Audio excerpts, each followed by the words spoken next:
Olá, amigos, irmãos, um bom dia, a paz do Senhor Jesus esteja com todos. Hoje vamos dar continuidade ao texto que nós estamos estudando no livro de Efésios, capítulo 2, versículo de 11 a 22. A nossa metodologia você vai estar acompanhando através dos slides. Nós dividimos o nosso estudo em 3 blocos. O primeiro, entendendo um pouco, depois caminhando pela palavra e em seguida aplicação em nossas vidas, aplicando em nossas vidas. Vamos iniciar a leitura. Pegue sua Bíblia para acompanhar-nos. E diz o seguinte, capítulo 2, verso 11. Portanto, lembrai-vos de que, outrora, vós, gentios na carne, chamados incircuncisão por aqueles que se intitulam circuncisos na carne, por mãos humanas. Naquele tempo, estáveis sem Cristo, separados da comunidade de Israel e estranhos às alianças da promessa, não tendo esperança e sem Deus no mundo. Mas agora, em Cristo Jesus, vós, que antes estáveis longe, fostes aproximados pelo sangue de Cristo. Porque Ele é a nossa paz, a qual de ambos fez um, e, tendo derribado a parede da separação que estava no meio, a inimizade, aboliu na sua carne a lei dos mandamentos na forma de ordenanças, para que dos dois criasse em si mesmo um novo homem, fazendo a paz, e reconciliasse ambos em um só corpo com Deus, por intermédio da cruz, destruindo por ela a inimizade.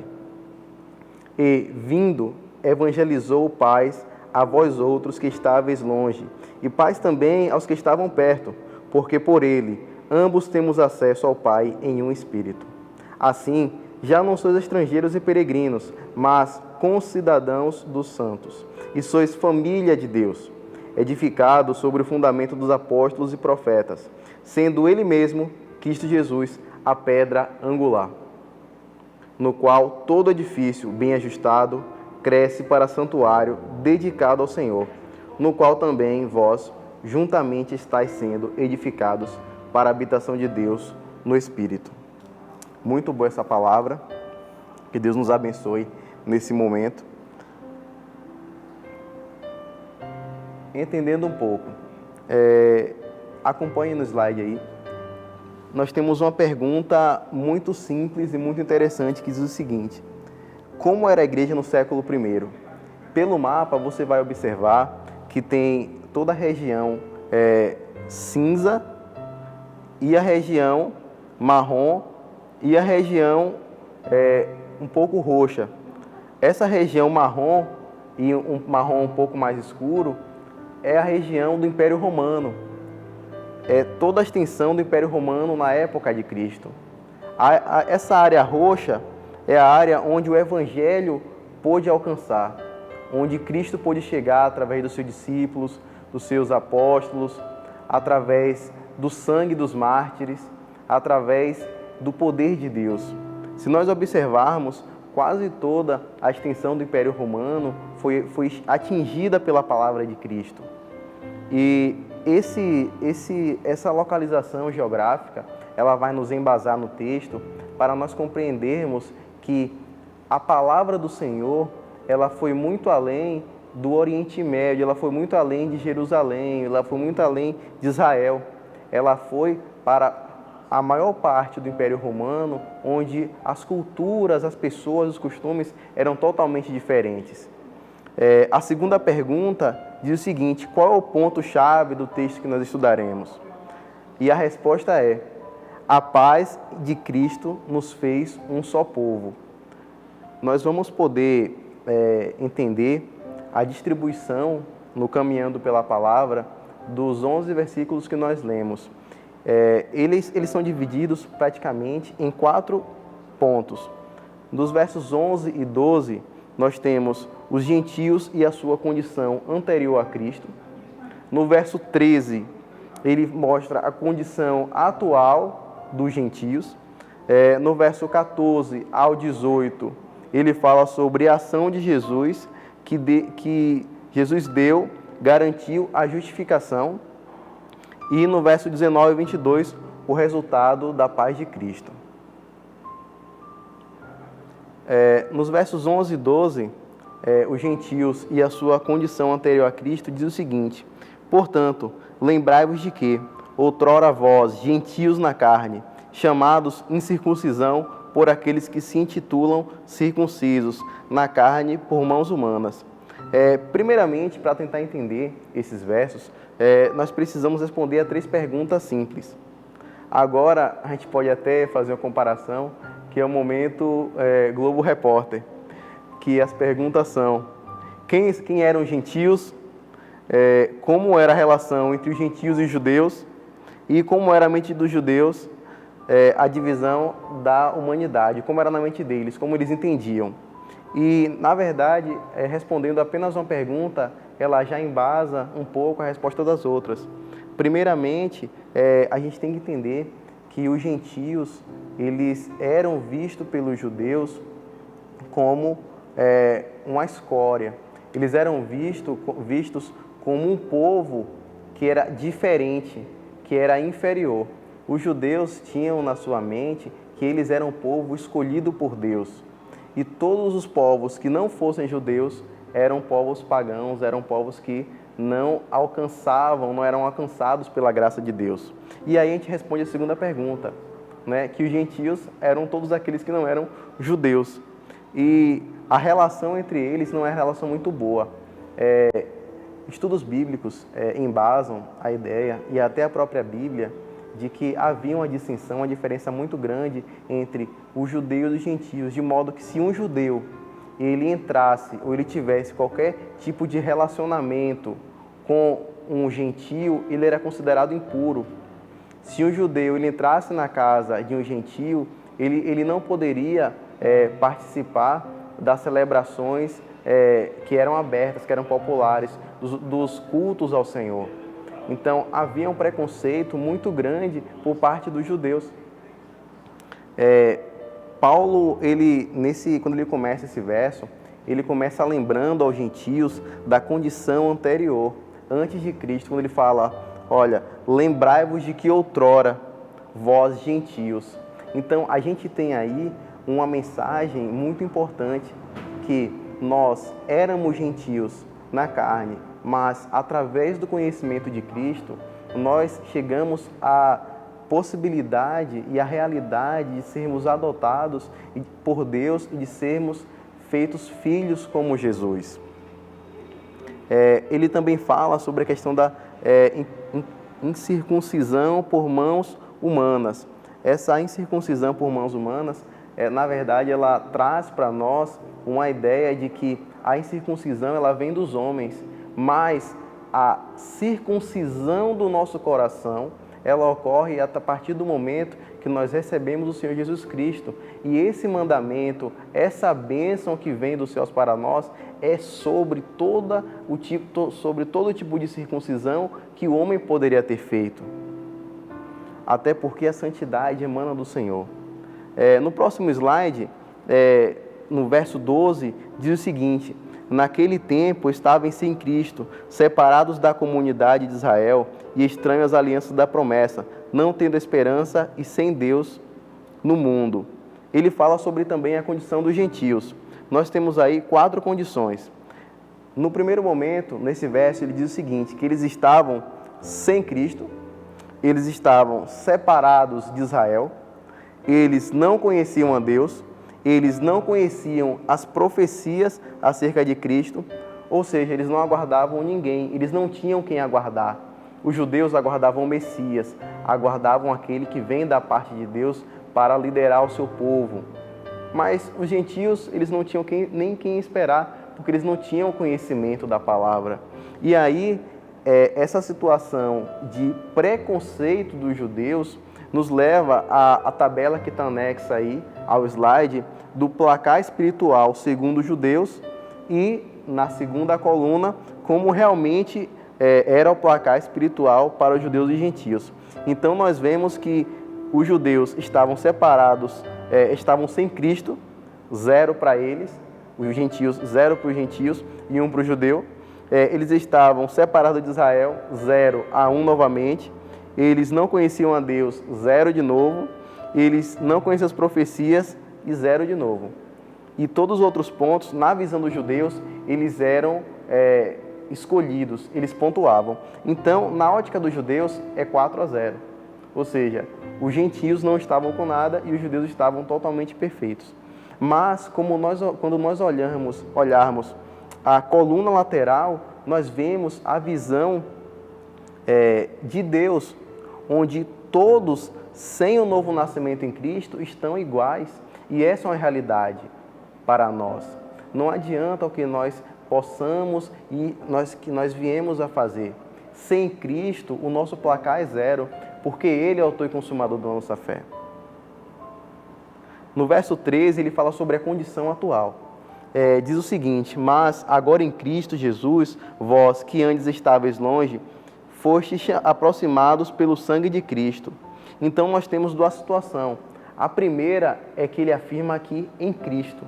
Cristo é a condição básica para tudo que nós vamos ler do verso 14 em diante. Sem Cristo, nada do que nós vamos ler no texto seguinte faz sentido. E o segundo ponto é o sangue unificador. A redenção proporcionada pelo sangue de Cristo teve o poder de extinguir a distância entre Deus e os gentios. O sangue de Jesus pôde unificar. Como nós vemos no capítulo 1 de Efésios, as bênçãos espirituais, nós somos feitos adoção, nós somos adotados por Deus por meio de Cristo. No verso 14 a 18, nós temos a ação de Jesus, que garantiu a justificação. No verso 14 diz: porque Ele é a nossa paz, a qual de ambos fez um, e tendo derribado a parede da separação que estava no meio, a inimizade. Até aí. A gente pode observar, primeiramente, na verdade, essa observação, ela é o cerne de todo o capítulo, em que Paulo diz que Jesus é a paz. O que me chamou a atenção é que, quando ele escreveu isso, não foi por escrever, tinha uma intenção. Quando Paulo fala que Jesus é a paz, ele usa o artigo definido a. Se a gente analisar, trazer um pouquinho para o português, não está por acaso. Jesus, ele é a paz. As pessoas normalmente, elas fazem a utilização de um artigo indefinido, um ou uma. Quando alguém fala, olha, isso me traz uma paz, olha, eu sinto uma paz quando eu estou conversando com alguém. Esse uma, ele traz a noção de que é apenas um pouco da paz. São lapsos de paz. E quando Paulo fala que ele é a paz, quer dizer que a paz está nele. Todo o tipo de paz que nós só conseguimos sentir porque o Senhor é a verdadeira paz. Toda a paz que nós possamos sentir são derivações, são pedaços, porque tudo emana dele. E essa paz que emana de Cristo, ela foi estendida sobre os judeus, sobre os gentios, está sobre nós e unificou toda a igreja como um só povo. Aleluia! Essa paz serviu, no verso embaixo, até adiantei, para fazer um só povo e para derrubar as barreiras da inimizade. Pode abrir aí na sua casa, em Atos 10 e 28. Eu não vou ler porque o tempo não nos permite. Nos versos 15 e 16, diz o seguinte: aboliu na sua carne a lei dos mandamentos na forma de ordenanças, para que dos dois criasse em si mesmo um novo homem, fazendo a paz e reconciliasse ambos em um só corpo com Deus, por intermédio da cruz, destruindo por ela a inimizade. E nós podemos entender o seguinte, que Cristo, ele é superior à lei, ele a cumpriu em sua totalidade. Se você ler a referência que está aí no slide, Mateus 5,17, você vai ter uma noção. Ele veio para cumprir. Ele cumpriu toda a lei em seu tempo que esteve aqui na terra. Ele veio para fazer um só homem. Em Atos 10, 28, vocês podem ter uma noção. Havia entre os judeus um acrescente, os cristãos, na verdade, os cristãos que eram judeus e aceitaram a Cristo, havia um pensamento, um acrescente muito grande em trazer do judaísmo elementos que não compunham o cristianismo, como, por exemplo, a circuncisão, guardar o sábado e muitas outras coisas que não faziam sentido no momento atual. E isso, o apóstolo Pedro e o apóstolo Paulo sentiram na pele quando Paulo, vindo de Roma, que era o apóstolo que foi destinado por Deus, separado para alcançar aqueles que não são judeus, os gentios, ele viu ao retornar a Jerusalém que havia esse pensamento separatista. E aí isso tá muito claro quando a gente vai ler lá em Atos que ele é contra, porque nós somos um só corpo. Não há necessidade de trazer para a igreja de Cristo elementos que não são de Cristo. Ele veio também para reconciliar os dois povos em Deus e por intermédio da cruz. A cruz, ela aponta para a graça de Deus. E é essa graça que gera em nós todos os frutos, todas as bênçãos e a aproximação através de Cristo a Deus. Nos versos 17 e 18, diz o seguinte: e vindo, evangelizou para vós outros que estáveis longe, e paz também aos que estavam perto, porque por ele ambos temos acesso ao Pai em um Espírito. É interessante que no slide tem o tópico que diz o seguinte: Jesus definiu o significado de amplitude. Se nós observarmos as três imagens que tem aí, a gente vai conseguir entender essa amplitude.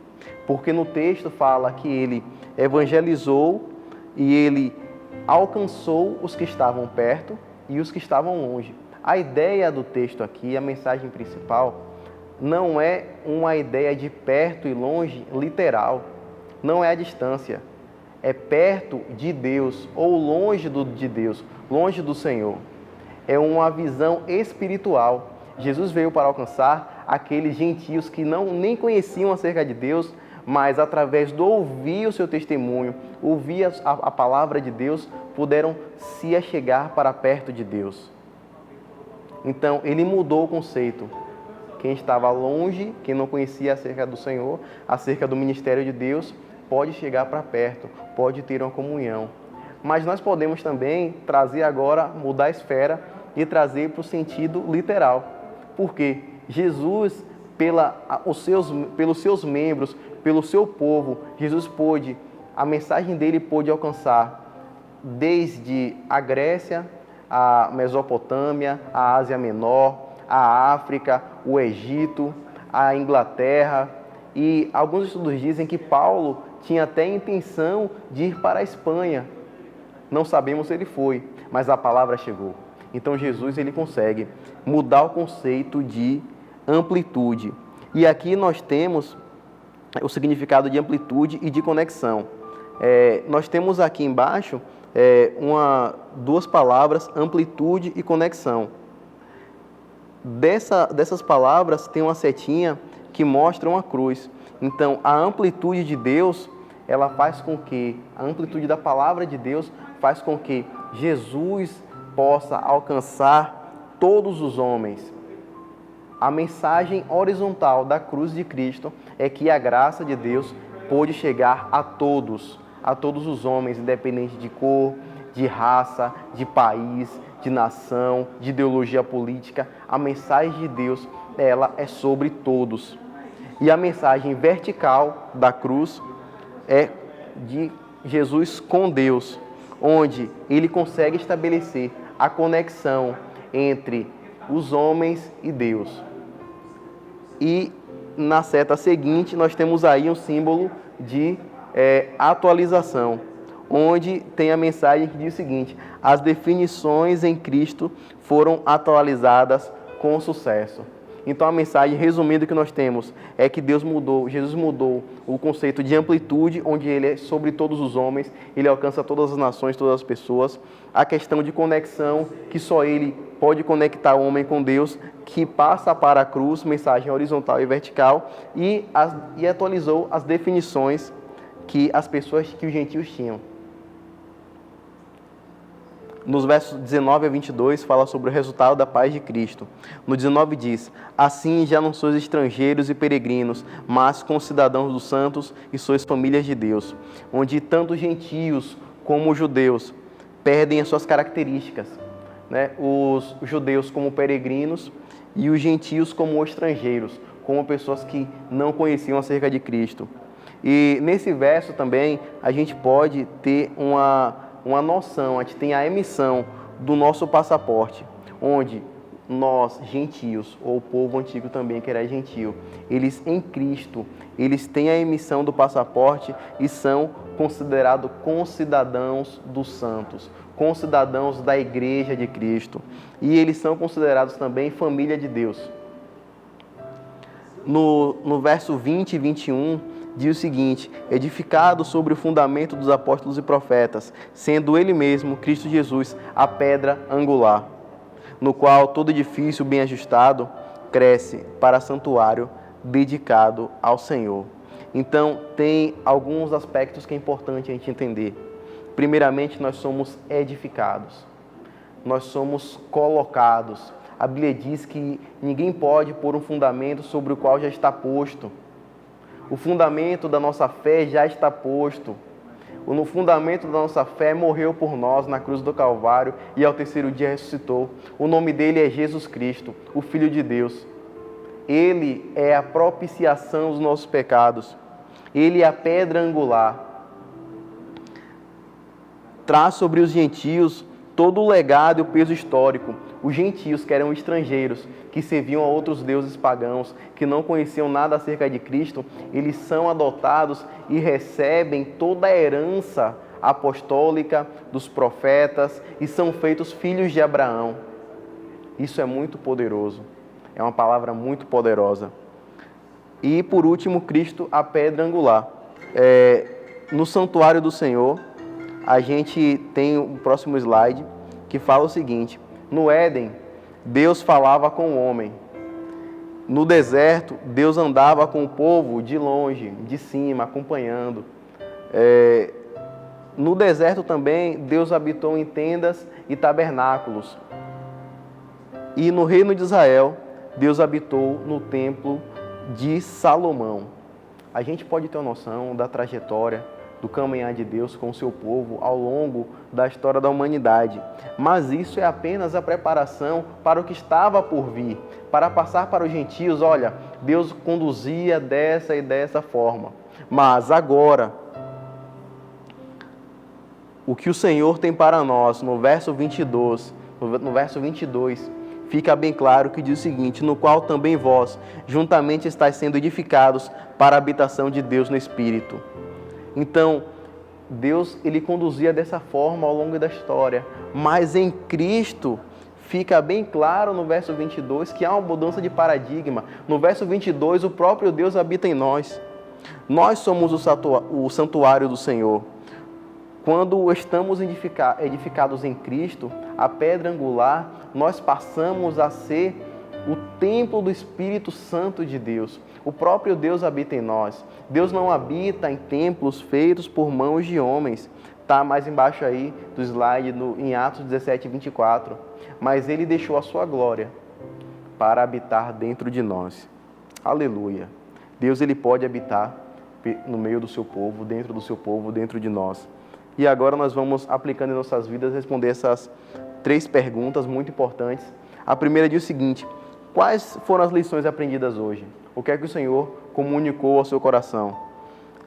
A segunda pergunta diz o seguinte: nós temos a plena convicção de que fomos unificados em Cristo, não havendo distinção de raça, cor ou nacionalidade? A terceira pergunta diz: você descobriu em quem a igreja está edificada e onde Deus habita? E por último, vamos ler um texto que diz o seguinte: apenas quando passamos da morte para a vida, podemos compreender o quanto perdido estávamos. Éramos como navegantes em um mar revolto, sem remos, velas e com a bússola sem indicar o norte. Porém, ao abrir dos olhos espirituais em Cristo, somos convidados a deixar tal embarcação para caminhar sobre o que não conhecemos, o mar, através do que não entendemos, o milagre do novo nascimento, segurando-nos apenas no que nós cremos em Cristo, onde cada passo dado sobre as águas da vida é a plena convicção da sua fidelidade e do quanto estamos seguros nele. Texto autoral. Que Deus os abençoe em Cristo. Um bom domingo de Páscoa. Que o Senhor Jesus ele possa passar pelo seu coração e permanecer nele. Amém.